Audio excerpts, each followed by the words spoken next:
Hello my friends, I'm Rich Larson and I'm the IRC Tire Guy. Today we'll be doing something that I'm very excited about and have been anxious to release info on. Today we'll be dropping the info on the new gummy tire from IRC for 2021, the JX8 Gekkota. Now, if you've followed this channel in the past, you've seen how in-depth we've gone on the line of tires. Since we started this channel just over a year and a half ago, we've released 100 videos, and probably over 50% of those videos are tire related.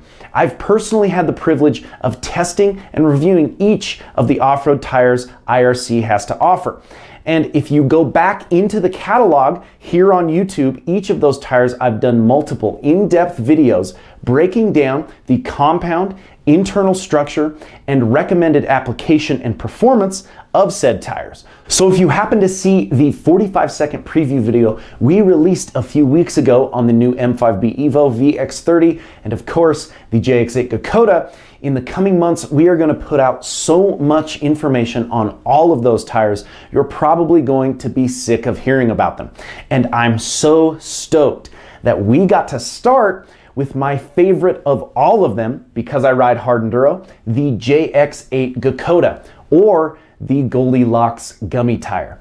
I've enjoyed putting time on this tire more than any other tire.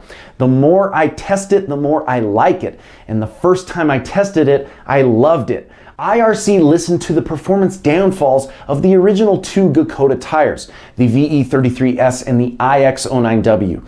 Personally, I preferred the IX09W over the VE33S because the majority of my riding is hard enduro. The IX09W has an extremely soft carcass and compound, so the gnarlier the trail gets, the better the tire performs. But a major downfall of that soft carcass was when the trail gets more high speed, the tire tends to roll.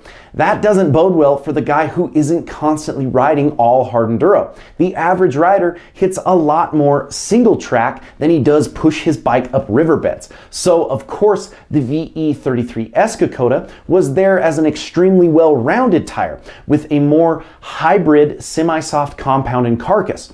That tire performs really well at high speeds. I've even tested it on the moto track and it was great, but there is a downfall at times because that compound is a little bit more on the hard side. When the trail gets slick and technical, like it does in real hard enduro situations, the performance isn't quite there compared to the IX09W. I've always said if there was just an in-between, a Goldilocks Gummy, well, the beauty of the JX8 Gekkota is it couldn't be more of an in-between. The carcass is that of a 3-ply construction compared to the malleable 2-ply of the IX09W Gekkota. That means it holds up and doesn't fold under heavy cornering or higher speed riding, but is flexible enough to hold traction in the technical situations.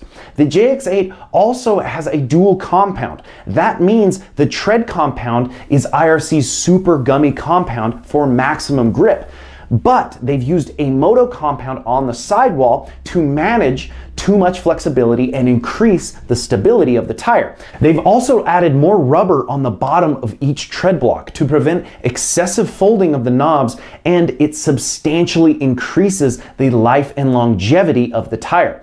The goal of the JX8 was to design a well-rounded tire for every rider. Whether you're riding technical single track, hard enduro, or enduro cross, this is the tire that's just right. It's currently available in 110, 118, and one more awesome thing about this tire is any internal setup works great. Tube, moose, or tubeless, the 3-ply carcass is thick enough to help prevent those punctures, which was a major downfall with the IX09W Gekkota. Again, as we get closer to the official release and availability of the JX8 Gekkota, we'll be going even more in depth on the technology behind the tire, the wear rate, the performance of different internal setups, and even an interview with the guy who put the most testing in on the tire to make it as great as it is now, Endurocross and Hard Enduro Pro Corey Graffunder.